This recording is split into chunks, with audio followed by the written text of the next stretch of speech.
En este vídeo vas a aprender a identificar las 5 heridas emocionales de la infancia, cómo se manifiestan en la vida adulta y cómo puedes empezar a sanarlas para vivir una vida más en consonancia con tu propia esencia y sobre todo una vida más plena y una vida más feliz. Antes de nada, si sois nuevos en el canal, quiero daros la bienvenida. Mi nombre es John, soy psicólogo especializado en inteligencia emocional y en este canal tratamos temas muy diversos sobre psicología, todos enfocados a encontrar una mejor versión de nosotros mismos. Lo primero que quiero que tengas claro es que esas heridas que arrastramos desde la infancia no van a desaparecer por arte de magia, van a seguir ahí hasta que aprendas a identificarlas y hasta que empieces a afrontarlas para poder sanarlas. Identificarlas y aceptarlas es el primer paso que tenemos que tomar en este camino, ¿no? Para sanar nuestro interior. Y esto no tiene nada que ver con haber tenido una infancia feliz o no haberla tenido, simplemente las heridas son acontecimientos que nos marcaron, que tuvieron un impacto en nosotros y que en su día no supimos cómo asimilar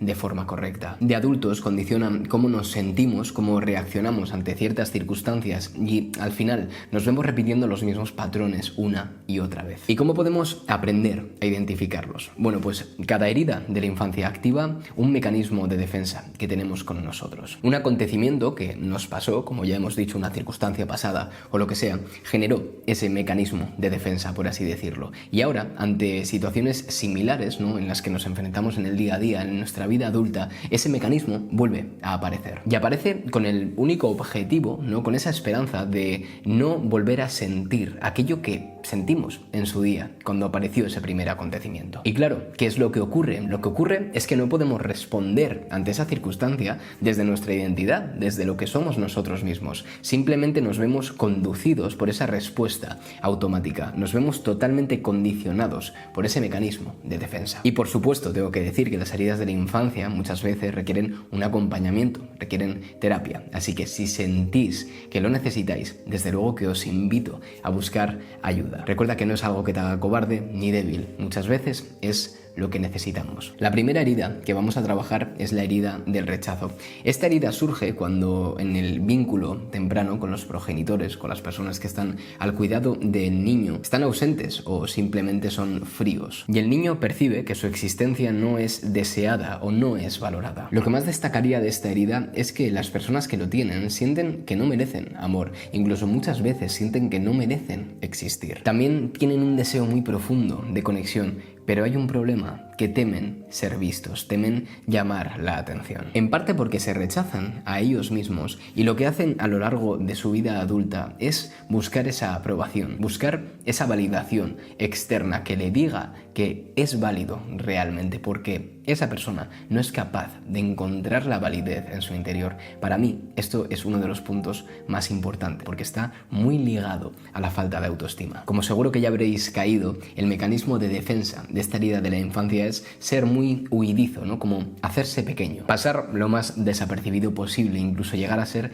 invisible. Y por desgracia, muchas veces la soledad que acompaña a estas personas es más un refugio que una elección propia. ¿Y cómo puede una persona empezar a sanar? Bueno, pues evidentemente requiere de mucho trabajo, pero lo que más hay que trabajar es que esta persona debe empezar a sentir que merece amor, debe empezar a sentir que merece existir. También debe empezar a sostener la cercanía, empezar a acercarse más a las personas, ir viendo que no siempre tiene por qué haber un peligro y sobre todo encarnar su presencia sin sentirse una carga para los demás. La segunda herida es la herida del abandono, que surge cuando el niño tiene una falta muy evidente de atención o muchas veces una falta de cariño emocional. ¿Y a qué me refiero a esto? Me refiero a que muchas veces no tiene por qué ser una ausencia real. Muchas veces simplemente es el hecho de que no se sostenga, no se acompañe de la forma adecuada. Que no se sienta ese feedback emocional, ¿no?, que tenemos que tener con nuestros hijos cuando son pequeños, porque de nosotros van a aprender todo lo que tiene que ver con sus emociones. Muchas veces estas personas también tienen un miedo muy grande a ser dejados solos. Creen que deben comportarse de cierta manera para que las personas que les quieren o las personas que están en su círculo no les abandonen. Así que el mecanismo de defensa podríamos decir que es esa máscara de dependencia. Como su mayor temor es quedarse solos, muchas veces pueden continuar, no pueden mantener vínculos con otras personas en relaciones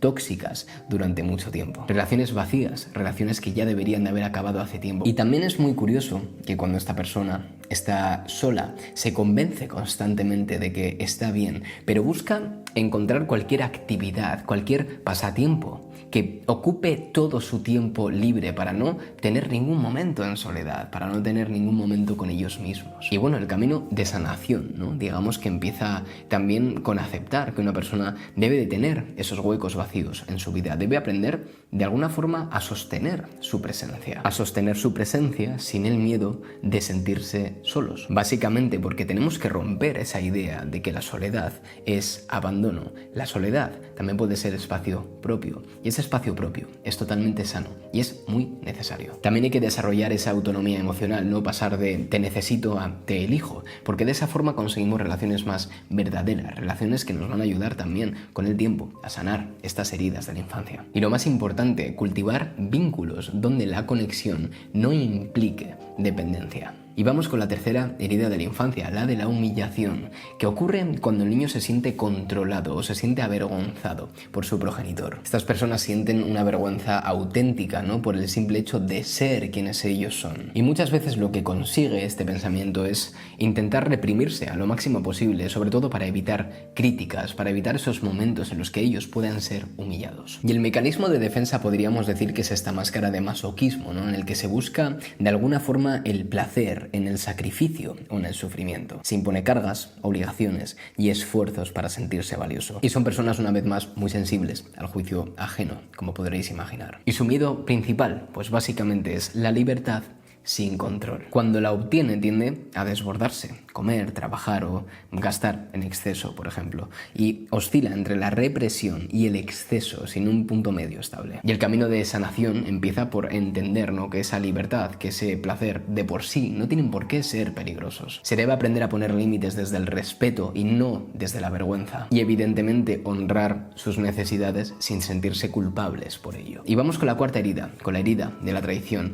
que nace de la pérdida de confianza o de expectativas rotas en el vínculo. Aprende a desconfiar del amor porque se mezcla con dependencia y decepción. Tiene una necesidad de sentirse indispensable y al mismo tiempo tiene miedo a ser traicionado. Duda entre controlar o ser controlado y sobre todo desea seguridad, pero no logra entregarse sin miedo. Evidentemente, el mecanismo de defensa es esa máscara de control. Quiere asegurarse de que todo se cumple y que nada le pille por sorpresa. Suelen ser personas hiperresponsables, muy perfeccionistas, ¿no? Y que tienden también a ser dominantes. Le cuesta delegar, le cuesta confiar y le cuesta muchísimo sentirse o hacerse ver como una persona vulnerable. Pueden verse como líderes naturales, eso está claro, pero también pueden llegar a ser impacientes, ¿no? Y pueden llegar a ser muy intolerables. Y para mantener el control constante o para evitar decepciones, tienden a manipular, a engañar, a mentir. Su mayor miedo es la traición y la negación. Provoca muchas veces conflictos inconscientemente para justificar las rupturas. Interpreta esas separaciones, digamos que como liberación, pero en realidad son defensas frente al dolor. Y evidentemente el camino de sanación empieza por empezar a soltar y permitir esa vulnerabilidad. Sentirse vulnerables, hacerse ver como vulnerables y viendo que realmente no tiene por qué llevar a una traición. Reconocer que la fidelidad real nace de la confianza, no del dominio, no del obligar a esa persona a estar ahí. Y sobre todo, aceptar que la otra persona puede fallar, ¿no? Que no somos perfectos, esa es la realidad y que eso no tiene por qué romper el vínculo. Y vamos con la última herida de la infancia, que es la injusticia, y nace cuando el niño siente que no puede ser el mismo sin ser juzgado de forma constante. Una figura fría, ¿no? Una figura muy severa como progenitor. Y esa falta de validación emocional genera como esa idea de que ser uno mismo no es válido, de que ser auténtico, no de que ser una persona auténtica no es algo que esté permitido. Y evidentemente estas personas sienten que necesitan ser perfectas para encontrar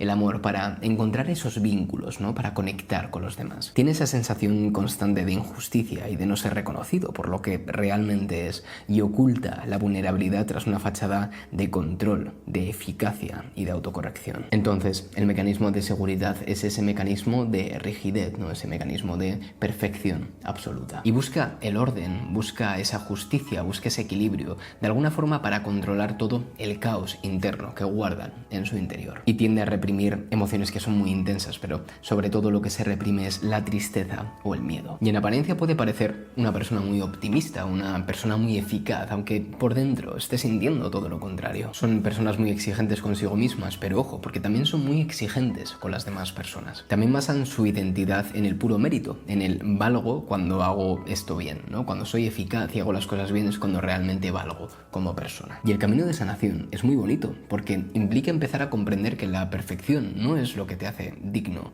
Lo que te hace digno es la autenticidad. Empezar a validar lo que uno siente, empezar a conectar con esas emociones sin sentirse débiles por ello. Y sobre todo, el pasar de tengo que ser constantemente impecable al soy humano y me permito fallar, porque todos fallamos, ¿no? Esa reconciliación con el error. Y estas básicamente son las 5 heridas de la infancia. Hago un breve parón para decirte que si quieres empezar a gestionar tu mundo interno, ¿no? A gestionar esas emociones que muchas veces nos controlan, tienes la guía de gestión emocional a tu disposición. Lo único que tienes que hacer es comentar la palabra guía y yo te mando el enlace para que puedas descargarlo de forma totalmente gratuita. Y te dejo por aquí un vídeo también muy interesante sobre cómo podemos empezar a trabajar, ¿no? Cómo podemos empezar a desbloquear nuestra inteligencia emocional. Dicho esto, nos vemos el martes que viene con más.